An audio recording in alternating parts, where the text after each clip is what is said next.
शुरुआत होती है बार्बी नाम के एक लड़के को दिखाते हुए जो एक डेड बॉडी को जंगल में दफना रहा था। बार्बी वहाँ का लोकल निवासी नहीं था और बार्बी के माथे पर लगी चोट को देखकर लग रहा था कि मरने वाले बंदे के साथ उसकी काफी ज्यादा लड़ाई हुई होगी। उस आदमी को दफनाने के बाद बार्बी अपनी कार में शहर से बाहर निकलने लगता है, लेकिन तभी उसका सामना शेरिफ नाम के एक पुलिस ऑफिसर की कार से होता है। उसे देखकर वो थोड़ा डर जाता है, जिससे उसका ध्यान ड्राइविंग से हट जाता है, लेकिन किसी तरह वो पुलिस से बच निकलता है। पर तभी कुछ गायें सड़क के बीचों बीच खड़ी थी। उनको बचाने के लिए बार्बी अपनी कार को एकदम से मोड़ देता है, जिससे वो गायों से भरे खेत में पहुंच जाता है। इससे उसे थोड़ी चोट लग गई थी। कुछ सेकंड्स बाद वहाँ पर जमीन अर्थक्वेक की वजह से जोर जोर से हिलने लगती है कि अचानक आसमान से एक चीज बार्बी के सामने आकर नीचे गिरती है और सब कुछ शांत हो जाता है। बार्बी देखता है कि एक गाय आसमान से गिरने वाली उस चीज से दो टुकड़ों इतनी शार्प थी कि इसकी वजह से कई घर भी दो हिस्सों में कट गए थे। तभी वहाँ जॉय नाम का एक लड़का आकर उससे पूछता है कि तुम ठीक हो या नहीं। वो भी उस इनविजिबल दीवार को देखकर शॉक्ड रह जाता है। दूसरी तरफ शेरिफ और लिंडा को खबर मिलती है कि उस पूरे टाउन की पावर सप्लाई कट गई है,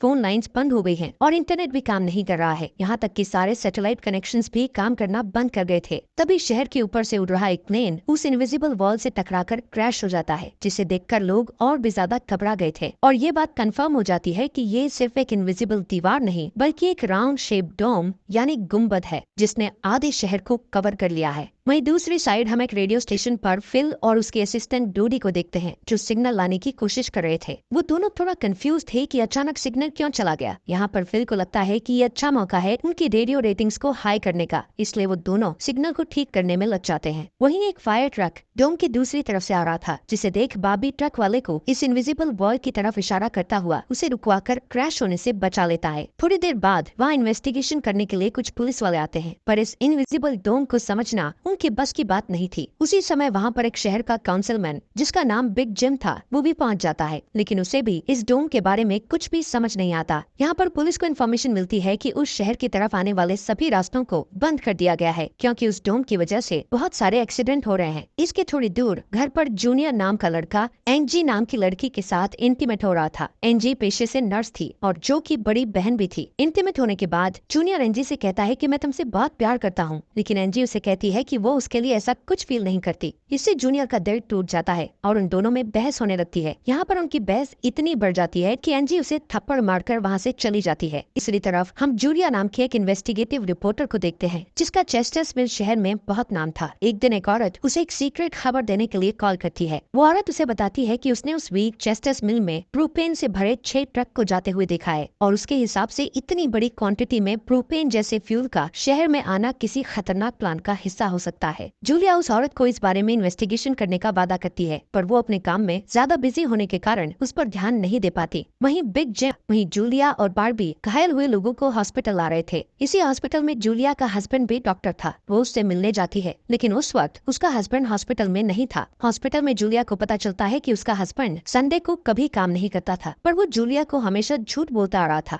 हॉस्पिटल के बाहर हम बार्बी और एंजी को मिलते हुए देखते हैं। दोनों को साथ देखकर जूनियर के अंदर एक अलग सी जलन पैदा होती है। वहीं तो बाद बिग जिम प्रोपेन के बारे में बात करने के लिए शेरिफ से मिलता है। यहाँ पर उनकी बातों से हमें पता चलता है कि उनको इस डोम के बारे में पहले से थोड़ा बहुत पता था, पर वो इस पर खुलकर बात नहीं कर रहे थे। वहीं बार्बी को उस टाउन में एक दिन के लिए रुकना था, पर उसके पास ठहरने के लिए कोई जगह नहीं थी, इसलिए वो अपनी कार में ही रात बिताने का फैसला करता है। तभी जूनियर उसके पास आता है और उसे एंजी से दूर रहने को कहता है। धीरे धीरे उसकी बात धमकी में बदल जाती है। बार्बी हैरान होता है कि आखिर उसकी गलती क्या है। इसी बीच वहाँ जूलिया आ जाती है, जिससे वो झगड़ना बंद कर देते हैं। यहाँ से सीन शिफ्ट होता है और हम देखते हैं कि टाउन के ऐसे हालात से लापरवाह होकर एक जगह कुछ टीनेजर्स पार्टी कर रहे थे। इनमें जॉय भी था। जॉय एक लड़के से वहाँ के हालात पर बात करने लगता है, लेकिन अचानक जॉय को दौरा पड़ने लगता है और वो पिंक स्टार के बारे में बोलने लगता है। जॉय की बहन एंजी घर पर अकेली होती है। तभी अचानक उसके घर में जूनियर घुसकर उसको किडनैप करके अपने फादर के टूटे फूटे शेल्टर में ले जाता है। यहाँ पर वो उसे बताता है कि मुझे पता है शहर को कवर किए इस डोम के बारे में। यहाँ पर एंजी को उससे ये भी पता चलता है कि बिग जिम ही जूनियर का फादर है। जूनियर एंजी को ये भी बताता है कि उसके फादर अपनी फैमिली की सुरक्षा को लेकर हमेशा चिंतित रहते थे, इसलिए उन्होंने फैमिली के लिए ये शेल्टर बनाया था। वहीं दूसरी साइड जूलिया बार्बी को अपने घर में ठहरने के लिए लाती है। तभी अचानक बार्बी की नजर उसके हस्बैंड की फोटो पर पड़ती है और उसे रियलाइज होता है कि ये वही आदमी है जिसे उसने सुबह मारा था। दूसरी तरफ लिंडा और शेरिफ सभी व्हीकल्स पर नजर रख रहे थे ताकि कोई भी गलती से इस डोम से न टकरा जाए। तभी अचानक शेरिफ को अटैक आ जाता है और वो वहीं पर मर जाता है। अब यहाँ से हमें सुबह की घटना फ्लैशबैक में दिखाई जाती है,